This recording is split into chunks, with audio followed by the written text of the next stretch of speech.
2025 भर्तियों का वर्ष आज ही सुनिश्चित करें अपना सिलेक्शन और डाउनलोड करें तैयारी कर लो ऐप।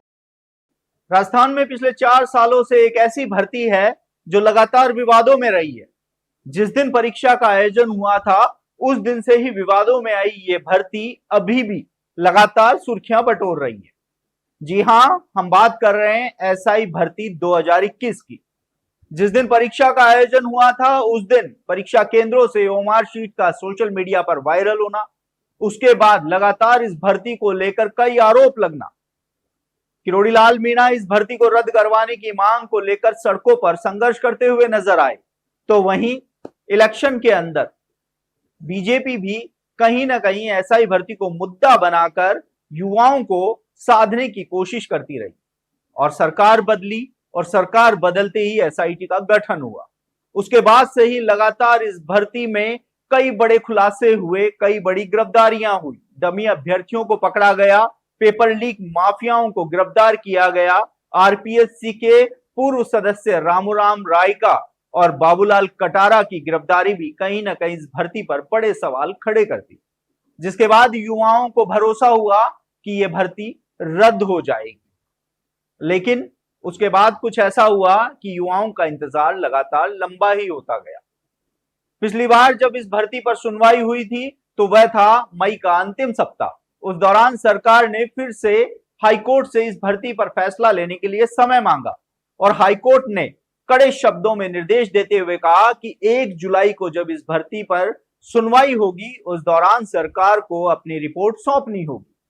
हालांकि हाईकोर्ट ने सरकार को यह स्वतंत्र किया है कि वह इस भर्ती पर कोई भी फैसला ले सकती है, लेकिन यदि भर्ती रद्द की जा रही है तो उसकी वजह बतानी होगी और नहीं की जा रही है तो उसकी वजह भी हाईकोर्ट में बतानी होगी। इस भर्ती को लेकर किरोड़ीलाल मीणा जहां सड़कों पर संघर्ष करते हुए नजर आए तो वहीं हनुमान बेनीवाल भी पिछले 2 महीने से शहीद स्मारक पर अनिश्चितकालीन धरने पर डटे हुए हैं, तो सचिन पायलट भी कई बार इस भर्ती को रद्द करने की मांग को उठा चुके हैं। अब जब सरकार इस भर्ती पर लगातार कई खुलासे कर चुकी है, उसके बावजूद भी सरकार फैसला क्यों नहीं ले पा रही है, ये सवाल प्रदेश के युवा पूछते हैं। लेकिन आपको बता दें कि इस भर्ती के भाग्य का फैसला क्या होगा। हम पहले भी कई बार बता चुके हैं कि सरकार इस भर्ती को रद्द करने के मूड में नजर नहीं आ रही है, चाहे वो भाजपा के प्रदेश अध्यक्ष मदन राठौड़ हो या फिर भाजपा के वरिष्ठ नेता राजेंद्र राठौड़, इसके साथ ही जोगाराम पटेल हो, जवाहर सिंह बेड़म हो, प्रेमचंद बैरवा हो या अन्य जो मंत्री और विधायक हैं, वह कई बार दबे शब्दों में यह कह चुके हैं कि इस भर्ती को सरकार रद्द करने के मूड में नहीं। आखिर ये भर्ती रद्द क्यों नहीं हो रही? ऐसा कौन सा पेच इस भर्ती में अटका हुआ है कि सरकार इसको रद्द करने से बच रही है? तो इस भर्ती में हम आपको बता दें कि 2 ऐसी गिरफ्तारियां नहीं हुई हैं जिसके चलते इस भर्ती पर कोई आंच आएगी, जिसमें सबसे पहला नाम आता है यूनिक भांबू। आपको बता दें कि चूरू के पूनिया कॉलोनी में रहने वाला यूनिक भांबू खुद वनपाल था और उसकी पत्नी 2nd ग्रेड शिक्षिका बनी थी। पहले वो 3rd ग्रेड शिक्षिका थी, बाद में वह 2nd ग्रेड शिक्षिका बनी।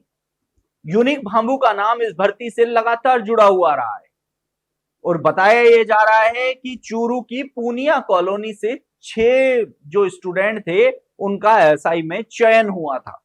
यूनिक बाबू की गिरफ्तारी नहीं होना कहीं ना कहीं बड़े सवाल खड़े करता है। आपको बता दें कि यूनिक बाबू की गिरफ्तारी को लेकर 1 लाख रुपए का इनाम भी घोषित किया गया। इसके साथ ही यूनिक बाबू की दुबई भाग जाने की भी चर्चाएं जोरों पर रही, लेकिन अभी तक भी एसओजी के शिकंजे से यूनिक बाबू बाहर है।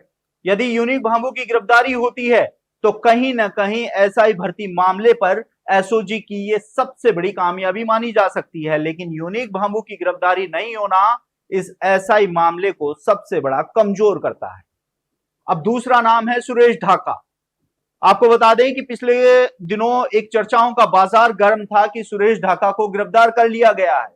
सोशल मीडिया पर लगातार ये चीज वायरल हुई कि सुरेश ढाका को गिरफ्तार किया जा चुका है, लेकिन 3 दिन बाद एसओजी की ओर से एक प्रेस नोट जारी किया जाता है जिसमें यह कहा जाता है कि सुरेश ढाका की गिरफ्तारी मात्र अफवाह है। लेकिन कहीं ना कहीं जिस दिन सुरेश ढाका की गिरफ्तारी की चर्चाएं वायरल हुई, सोशल मीडिया पर जमकर वायरल की गई, उसके 3 दिन बाद आखिर एसओजी ये स्पष्टीकरण क्यों देती है कि सुरेश ढाका की गिरफ्तारी नहीं हुई है, जबकि इस मामले में मोस्ट वांटेड में सुरेश ढाका का नाम दूसरे नंबर पर आता है। इसके बावजूद भी एसओजी ने सुरेश ढाका की गिरफ्तारी नहीं होने का स्पष्टीकरण 3 दिन बाद जारी किया गया। यह भी कई बड़े सवाल खड़े करता है। एसआई भर्ती में यूनिक भांबू और सुरेश ढाका की गिरफ्तारी नहीं होना कहीं ना कहीं इस पूरे मामले को कमजोर करता है। युवाओं ने लगातार इस मांग को उठाया कि एसआई भर्ती को रद्द किया जाए, लेकिन यूनिक भांबू और सुरेश ढाका की एसओजी की गिरफ्त से दूर होना इस मामले को कमजोर करता है। हालांकि एसआई भर्ती को लेकर सरकार क्या रुख रखती है उसके मंत्री दबे शब्दों में बता चुके हैं। तो वहीं दूसरी ओर हनुमान बेनीवाल भी जब तक ये भर्ती रद्द नहीं कर दी जाती तब तक आंदोलन पर अड़े रहने का ऐलान भी कर चुके हैं। ऐसे में अब देखना होगा कि कल इस मामले पर सुनवाई होनी है और सरकार अपनी रिपोर्ट क्या पेश करती है। आप देखते रहिए एजुकेशन नगरी, मैं हूं ललित वर्मा।